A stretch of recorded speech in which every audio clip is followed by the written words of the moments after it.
क्या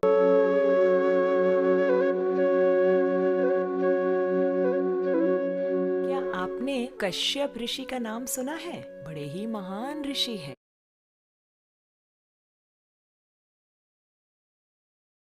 उनकी 16 पत्नियां थी। अब 16 पत्नियों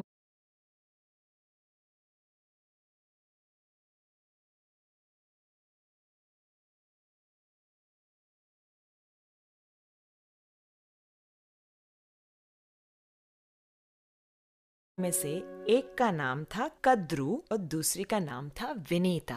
ध्यान से सुनिएगा। कद्रु के संतान सारे सर्प थे। That means all her children were snakes. And Vinita के पुत्र थे अरुण और गरुड़। अब इतिहास तो ऐसा है कि कद्रु और विनीता के बीच में आपसी झगड़े के कारण वे एक दूसरे को पसंद नहीं करते थे और कद्रु ने विनीता और उनके पुत्रों को अपने वश में कर रखा था।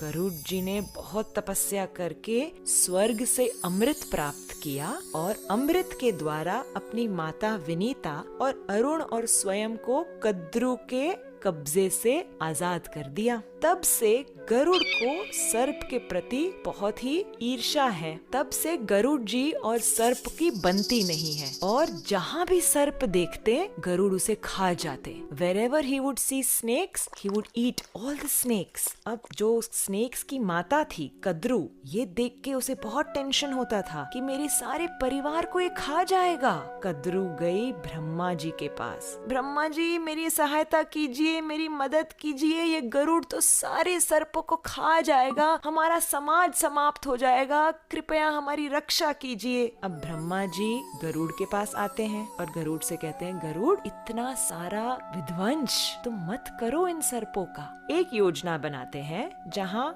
हर अमावस्या पे तुम्हें एक सर्प मिल जाएगा, तुम उसे खा लेना तुम्हारे भोजन की तरह, तुम अन्य सर्पों को भयभीत मत करना।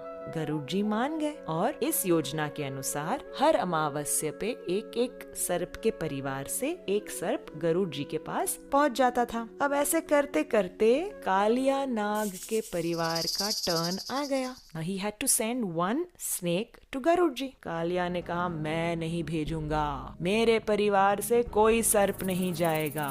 और गरुड़ जी यहाँ वेट कर रहे हैं। देखा तो ये सर्प तो आया ही नहीं और गरुड़ जी जा झपटे कालिया के ऊपर। घमासान युद्ध हुआ। स्वर्ग से लेके कालिया भाग रहा है और गरुड़ जी उसके पीछे, उसे नोचने के लिए, उसे परेशान करने के लिए उसके पीछे पीछे जा रहे हैं। कालिया गए ब्रह्मा जी के पास, त्राहिमाम मुझे बचाओ, गरुड़ आ रहा है। ब्रह्मा जी ने कहा, देखो तुमने तुम्हारा वचन नहीं निभाया, तुम्हारा टर्न था ना स्नेक भेजने का, तुमने क्यों नहीं भेजा? अब मैं तुम्हारी कोई मदद नहीं कर सकता। कालिया यहाँ जाए वहाँ जाए, बचाओ, कोई नहीं बचा पा रहा था और गरुड़ जी तेज गति से उसके पीछे आ रहे थे। कालिया तब अंत में जाते हैं अनंत शेष के पास, जो कि बलराम जी हैं। त्राहिमाम रो रो के मुझे बचाइए। अब बलराम जी का हृदय तो बड़ा कोमल है। अनंत शेष कहते हैं कालिया से, कालिया तुम व्रज में यमुना नदी में जाकर छिप जाओ, वहाँ तुम्हें गरुड़ नहीं परेशान करेगा, वहाँ तक तो वो आ भी नहीं सकता, यमुना का जल छू भी नहीं सकता। कालिया कहते हैं, अच्छा मुझे बताइए क्यों, ऐसा क्यों है? तो अनंत शेष उसका इतिहास बताते हुए कहते हैं कि एक समय की बात है, यमुना नदी के अंदर शौभरी मुनि तपस्या कर रहे थे। In the water he was meditating और उस समय गरुड़ जी यमुना में से एक मछली को उठाते हैं भोजन के लिए। अब Garud is an eagle, right? Eagles catch fish and they eat. So इस मछली ने शौभरी मुनि को प्रार्थना की, मुनिवर मुझे बचाओ, गरुड़ के मुख से मुझे बचाओ। और फिर शौभरी मुनि ने उस मछली को बचाते हुए गरुड़ को श्राप दिया, गरुड़ तुम इस यमुना के जल में जैसे ही छुओगे तुम्हारी मृत्यु हो जाएगी, ये मेरा श्राप है। तो इस श्राप के वजह से गरुड़ यमुना पे नहीं आ सकते। अनंत शेष कहते हैं कालिया से, जाओ कालिया, अपनी पत्नियों को लेकर, बच्चों को लेकर, परिवार समाज को लेकर तुम यमुना में बस जाओ, गरुड़ तुम्हें वहाँ नहीं तंग करेगा। तो अब कालिया बसे हुए हैं यमुना के जल में। बड़ा ही अभिमानी नाग कालिया है और अपने विष से, बहुत भयानक विष से पूरे जल को दूषित करके बैठा था। कालिया सर्प के विष से बहुत परेशानी होती थी। उनके गाय जब वो जल पीते तुरंत मर जाते। अरे जल तो क्या, जब यमुना के ऊपर से पक्षियां उड़ती वे भी गिरकर मर जाती। इतना जहर, इतना भयंकर जहर उगलता था।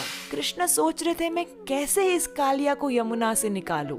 रोज जब मैं गैयों को लेके आता हूँ चरने, तब दाऊ जी मेरे साथ होते हैं। बलराम जी बड़े भाई हैं मेरे, वो मुझे कभी यमुना के पानी में जाने ही नहीं देंगे। मैं अब ऐसे प्लान करता हूँ कि कल दाऊ जी का बर्थडे है, तो बलराम जी के जन्मदिन पर हम ऐसे प्लानिंग करेंगे कि उन्हें हम साथ में लेकर ही नहीं आएंगे यमुना के तट पर, उन्हें हम घर पर रहने देंगे। तो जब बलराम जी घर पर रहेंगे, कृष्ण अकेले रहेंगे मित्रों के साथ, तो कृष्ण ने सोचा मैं तब जाके यमुना में कूद जाऊंगा और कालिया को सबक सिखाऊंगा। जिस दिन बलराम जी का जन्मदिन था, कृष्ण उसे छोड़कर गैयों को लेकर यमुना के तट आते हैं और वहाँ पे जैसे ही गाय वहाँ पहुँचती है, एक एक एक करके मर जाती है। सब सखाए घबरा जाते हैं, कृष्ण कृष्ण हमारी गैया को बचाओ बचाओ, पानी पीते ही मर गई। कालिया का इतना भयंकर वहाँ पे विष है, कुछ करो कन्हैया। कृष्ण वहाँ आके अपने कोमल हाथों से जब गई